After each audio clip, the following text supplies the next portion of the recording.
Ahora, vamos al principio del versículo. Él es la imagen de Dios invisible, el primogénito de toda creación.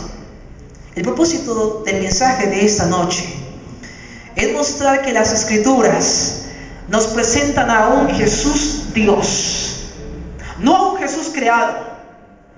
Porque el comprender que Jesús es Dios, se entregó por ti y por mí, sin importar su grandeza, lo hizo para mostrarte que tú le importas, y eso tendrá un impacto en tu vida. El título del mensaje de esta noche es: Jesús, Dios o ser creado. Vamos a inclinar el rostro para pedir la dirección de nuestro Dios. Oremos. Nuestro Padre de amor, queremos agradecerte, Señor, por tu bendición, por tu presencia, por tu compañía en este lugar. Danos entendimiento al estudiar tu palabra. Habla a nuestro corazón y permite que cada amigo que ha venido a escuchar tu mensaje no salga igual, salga contigo en su vida. Lo pedimos en el nombre de Cristo Jesús.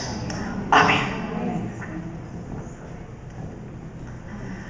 El texto bíblico que acabamos de leer tiene un contexto, y yo quiero que lo volvamos a leer a partir del versículo 13. Vamos a leerlo del versículo 13 al versículo 16.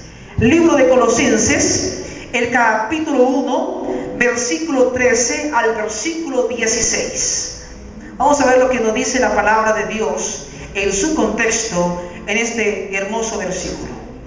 Dice el mensaje bíblico: el cual nos ha libertado de la potestad de las tinieblas. Aquí el apóstol Pablo se está dirigiendo a la iglesia que está en Colosa y comienza a describir quién es Jesús. Pero al describir quién es Jesús, nos trata de presentar la obra de Jesús en favor de la humanidad. ¿Y qué está diciendo? Comienza a decir: mira, Él es el que nos ha librado de la potestad de las tinieblas. Yo te pregunto en esta noche: ¿hay alguien que siente que está en tinieblas? ¿Hay algún individuo en esta oportunidad o algún amigo que viene a acompañarnos y siente que su vida está vacía? Ha intentado buscar victoria en su trabajo, en su negocio, y siente que cada vez que toma algo, maneja algo, todo lo que llega a sus manos como que se le desvanece entre los dedos, y siente que no hay un horizonte donde alcanzar una esperanza.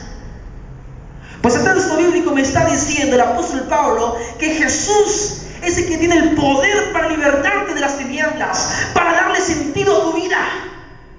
Y sigue diciendo el versículo: Él es el que nos ha librado de la potestad de las tinieblas. Es posible que en esta noche estoy predicando para alguien que se encuentra atado en algún vicio y siente que no es capaz de salir de allí. Es posible que estoy predicando en esta oportunidad a alguien que sienta que su carácter es fuerte y que ese carácter le ha impedido poder establecer buenas relaciones con otras personas. Es posible que haya alguien aquí que intenta poder salir adelante en su trabajo, pero su carácter le impide y varias veces ha tenido dificultades y finalmente ha tenido que desertar de su trabajo porque quizás el orgullo habla más alto. Reconoce que ese es su problema, pero siente que no puede. El Señor Jesucristo aquí dice que Él es el que tiene poder. ¿Para qué?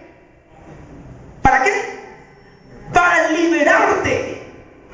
No hay otro. Puedes intentarlo por ti mismo, pero nunca solo podrás. Necesito del poder de Jesús. Y el texto bíblico dice: Él es el cual nos ha librado de la potestad de las tinieblas. Puedes preguntarme: pero bueno, sí, Él nos ha librado, pero ¿por qué yo sigo las mismas? ¿Por qué sigo cautivo de algún pecado oculto? ¿Por qué sigo cautivo de una vida desolada? ¿Por qué vivo cautivo de un momento de tinieblas? ¿Por qué vivo cautivo de frustración tras frustración? ¿Sabe por qué? Porque es posible que no le has dado la oportunidad a Dios para que actúe en tu vida. Es posible que le has entregado un 90% de tu corazón, pero no le has dado el otro 10%. Para que pueda haber un milagro en tu vida, necesitas entregar el 100% de tu corazón. Y sigue diciendo el texto bíblico, dice, el cual nos ha librado de la potestad de las tinieblas y trasladado al reino de su amado Hijo. ¿Qué tiene el Hijo de Dios? ¿Un qué? ¿Un qué? No escucho. ¿Están dormidos? ¿Qué tiene el Hijo de Dios? Un reino. Y ese reino dice, el cual ha sido trasladado al reino de su amado Hijo, en quien tenemos redención por su sangre. Además tenemos el perdón de pecados. Hay personas que dicen que Dios puede perdonar a cualquiera, pero menos me puede perdonar a mí. Conocí a un muchacho, y ese muchacho en su confesión decía que no valía la pena vivir.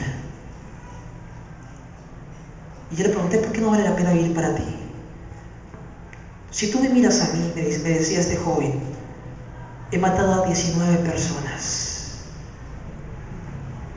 Todas las noches intento dormir, intento tener paz en mi corazón, pero en el rostro están esas personas que me han suplicado que no les quite la vida, y eso no se borra de mi mente.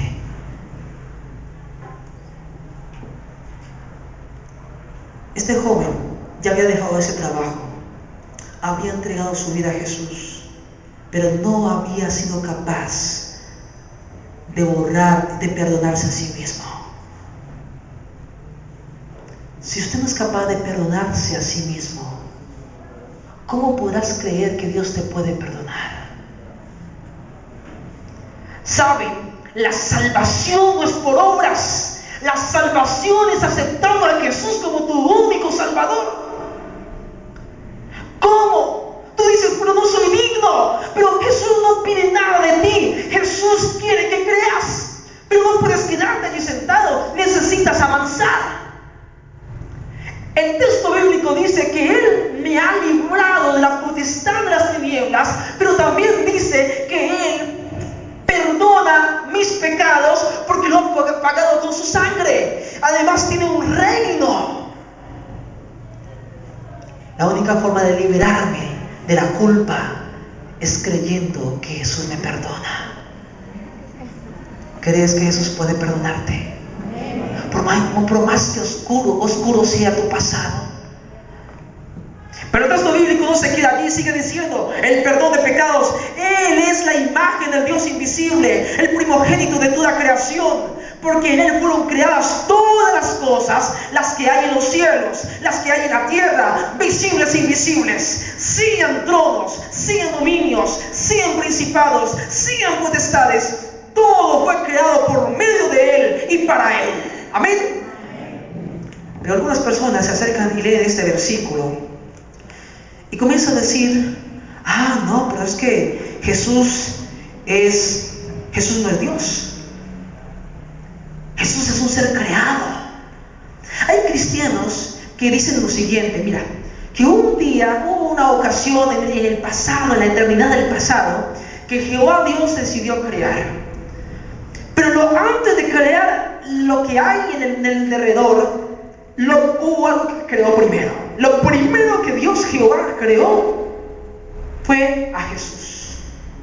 Solo que este grupo de cristianos no le conocen como el nombre de Jesús, que antes de nacer de la Virgen se le conocía con el nombre de Miguel. Ahora,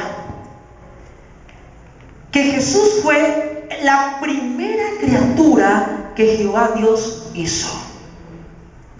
Pero luego, entonces le dio la potestad a Jesús para que Él creara todas las cosas. ¿Es verdad que Jesús fue la primera criatura que Dios creó? ¿Es eso lo que quiere decir la Biblia? Pero el cristiano saca este versículo, este cristiano saca el versículo y dice, mire, es que aquí en la Biblia dice el primogénito. Jesús es el primogénito de toda creación. Yo te pregunto, ¿qué es primogénito? ¿Cómo defines el término primogénito? El primero que nace, ¿cierto? Bueno, pues ese cristiano que te saque ese texto te va a decir, mira, es que Jesús fue la primera criatura nacida de Dios. Dios mismo lo creó. Antes que Adán, antes que todo lo creado. Entonces, ¿cómo contestaría ante esa pregunta? Hermanos queridos, vamos adelante. Y pues el texto bíblico dice que Jesús es la sustancia del Dios invisible. Pero necesitamos comprender la palabra primogénito. Recordamos que la Biblia fue escrita, el Nuevo Testamento fue escrito en el original griego. La palabra primogénito viene de la palabra griega que significa, que dice prototokos. ¿Cómo es? Prototokos. Prototokos en griego es primogénito. ¿Qué significa prototokos en nuestro idioma? Primogénito, pero el significado es primer nacido. Eso significa la palabra prototokos, primogénito, primer nacido. Pero el grupo de cristianos dice, ¿sabes qué? Jesús fue la primera criatura que el Señor creó. La palabra en griego, primer creado, es prototisto. No es lo mismo que prototokos. Prototisto es primer creado. ¿Sí? Pero la palabra exacta de primogénito es prototokos, que significa primer nacido. Y nacido y creado no es lo mismo. Se parecen, se relacionan, pero no es lo mismo. Así que de entrada, la interpretación de la palabra griega está equivocada. Ahora, prototokos significa primer nacido. Pero pregunto, ¿realmente Jesucristo fue el primer ser nacido de Dios? ¿O Jesús es Dios? ¿Cómo podemos responder a esta pregunta? Miremos, hermanos queridos, el significado bíblico de la palabra prototokos o primogénito en la Biblia. Ahora, nosotros necesitamos tener en cuenta de que la palabra primogénito no siempre, cuando se encuentra en la Biblia, debe interpretarse de forma literal. En la Biblia hay palabras que deben ser interpretadas de forma literal y hay palabras que deben ser interpretadas de forma simbólica. Resulta que en la Biblia encontramos 9 veces la palabra primogénito en el Nuevo Testamento. ¿Cuántas veces? 9. 9 veces encontramos la palabra primogénito en el Nuevo Testamento. Ahora, solo que hay unas de las 9 veces, 7 veces se aplica a Cristo. Y vamos a leer algunas de ellas. Por ejemplo, vamos a buscar en el libro de Mateo capítulo 1, versículo 25. Abramos nuestras Biblias y vamos al libro de Mateo capítulo 1, versículo 25, en forma literal. Ahora, de esas veces, de esas 7 veces, hay 2 veces en la que primogénito se aplica de forma literal. Pero las otras veces, primogénito se aplica de forma simbólica. Vamos a verlo rápidamente, vamos rápidamente. El libro de Colosenses, Mateo capítulo 1, versículo 25. Mateo capítulo 1, versículo 25. ¿Qué dice? Dice el texto bíblico allí, hablando de María cuando tiene a Jesús. ¿Qué dice el versículo? Pero no la conoció hasta que dio a luz a su hijo primogénito y le puso por nombre Jesús. Aquí este versículo primogénito debe interpretarse de forma literal. ¿Por qué? Porque literalmente está naciendo un niño de una mujer. Aquí no hay cabida para interpretarse de forma simbólica. Por lo tanto, este versículo se interpreta de forma literal, porque está contando una historia. Está relatando una historia el evangelista Mateo. Y está diciendo que de la Virgen María nació un niño, el primogénito. Pregunto, ¿era el primer hijo de María? ¿Sí o no? Claro que sí. La segunda ocasión donde se menciona la palabra primogénito de forma literal está en el Evangelio de Lucas. Vamos al Evangelio de Lucas, capítulo 2, versículo 7. Evangelio de Lucas, capítulo 2, versículo 7. Rápidamente, el texto bíblico dice dice, y dio a luz a su hijo primogénito, otra vez, prototocos, y lo envolvió en pañales y lo acostó en un pesebre, porque no había lugar para ellos en el mesón. Es decir, el primer nacido de la Virgen María. Aquí también, en el texto bíblico, Lucas está relatando la historia del nacimiento de Jesús. Por lo tanto, allí se aplica de forma literal la palabra primogénito. Sin embargo, los demás textos donde habla la palabra primogénito y se aplica a Jesús, se presenta de forma simbólica. Esta es de forma literal, porque está relatando la historia. Pero en las siguientes se presenta de forma simbólica. Vamos a ver el ejemplo. Siguiente ejemplo.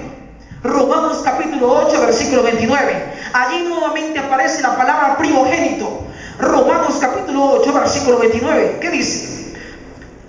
Romanos 8, 29 dice: porque a los que antes conoció, también los predestinó para que fuesen hechos conforme a la imagen de su Hijo, para que Él sea el primogénito de entre muchos hermanos. Pregunto allí, aquí está hablando de la salvación. Dice que Dios predestinó a todos aquellos que han de ser salvos, el que cree en Jesús. Ahora, ¿quiere decir en este texto que Jesús es el primer nacido entre los que se salvan? Pregunto, ¿Jesús fue la primera criatura que nació en la tierra? Ya habían seres humanos. Por lo tanto, no se puede aplicar de forma literal la palabra primogénito. El primer nacido, porque Jesús cuando nació ya había mucha humanidad. Ahora, dice que entre los que se salvan. Bueno, entre los que se salvan, ¿era el primero que había nacido? Pregunto, en el libro de Hebreos 11, ¿quién es el primero de los santos que aparece enlistado? Adán. Abel. ¿No fue Abel mayor que Jesús en nacimiento? Pregunto, ¿sí o no? Claro, Abel fue mayor porque Abel nació primero que Jesús. Hablando de la naturaleza humana, nacido de hombre, que sabemos que Jesús es Dios, y creo que Jesús es Dios, y existe por siempre, pero como hombre, nació de la Virgen María. ¿Pero quién era mayor? ¿Ya había más humanidad? Abel aceptó a Jesús por fe. La Biblia lo presenta como alguien que se salva. Por lo tanto, Jesús no puede ser el primer nacido entre los que se salvan si lo aplicamos de forma literal. ¿Me comprenden? No lo podemos aplicar este texto de forma literal. ¿Por qué razón? Por la sencilla razón de que allí Jesús no es el primer nacido en la tierra de los que se salvan. Por lo tanto, este texto debe ser aplicado simbólicamente. Ahora, quiero decirles, hermanos queridos, que la palabra primogénito literalmente significa primer nacido. Pero la palabra primogénito de forma simbólica también tiene otro significado. Si ustedes van a un diccionario bíblico, si ustedes ubican un diccionario bíblico y buscan la palabra primogénito, también le va a dar un significado. Primogénito significa también el principal, el heredero, el preeminente, es decir, el que tiene la preeminencia, el más exaltado. Eso significa la palabra primogénito de forma simbólica. Por lo tanto, lo que el texto está diciendo con que Jesús es el primogénito de entre muchos hermanos, es decir, que Él es el principal entre muchos hermanos, Él es el preeminente entre muchos hermanos, Él es el heredero entre muchos hermanos. Es lo que está diciendo el versículo. Y si no me creen, vamos a seguir leyendo los otros textos. Por ejemplo, Colosenses capítulo 1, versículo 18. Colosenses 1, 18. ¿Qué dice Colosenses capítulo 1, versículo 18? Ahí ubicados en el texto bíblico. Dice: y Él es... Ahora, pregunto, ¿quién es Él? A Jesús, el contexto.